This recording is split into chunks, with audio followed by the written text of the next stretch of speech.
প্রিয় গাইস, আজকে আমি আপনাদেরকে এই বোতল দিয়ে একটা কথা বলবো, বা এই বোতল দিয়ে আপনাদেরকে আমি কিছু কথা বলবো।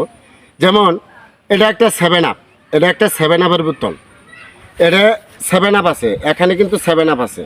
আচ্ছা দেখেন, এই বোতলটার দাম কিন্তু 60 টাকা। দেখছেন, 60 টাকা কিন্তু এই বোতলটার দাম। যদি গেল এই বোতলটার দাম 60 টাকা হয়, এটার কিন্তু একটা মূল্য আছে। ধরেন এই বোতলটার দাম 60 টাকায়, কিন্তু এটার যদি এই কচিটা না থাকে, এই মুক্কাটা যদি না থাকে, এই মুক্কাটা নাই, এটার দাম কয় টাকা হবে? এটা কেউ নিবে? 60 টাকাকে 60টা পয়সা দিয়েও কেউ নিবে না।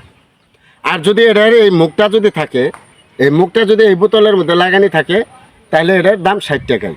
আর এই মুখটা যদি কেউ না থাকে, তাহলে রাস্তাঘাটে পড়ে থাকলেও এই বোতলটা কেউ নেবে না।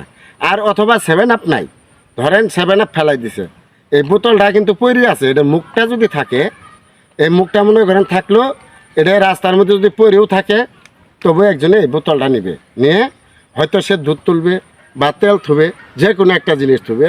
আর যদি এটার মুখটাই যদি না থাকে, এই মুখটাই যদি না থাকে, তাহলে কেউ একে ভুল নেবে না, ধরবেও না, শুধু এই মুখটার জন্য।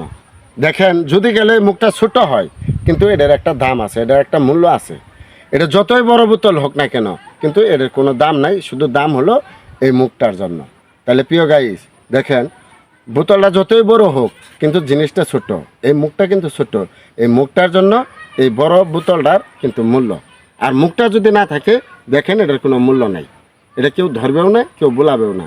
তো যাই হোক প্রিয় গাইস, যদি আমার ভিডিওটা আপনার কাছে ভালো লাগে, তাহলে সবাই দয়া করে আমাকে একটু সাপোর্ট করিয়েন।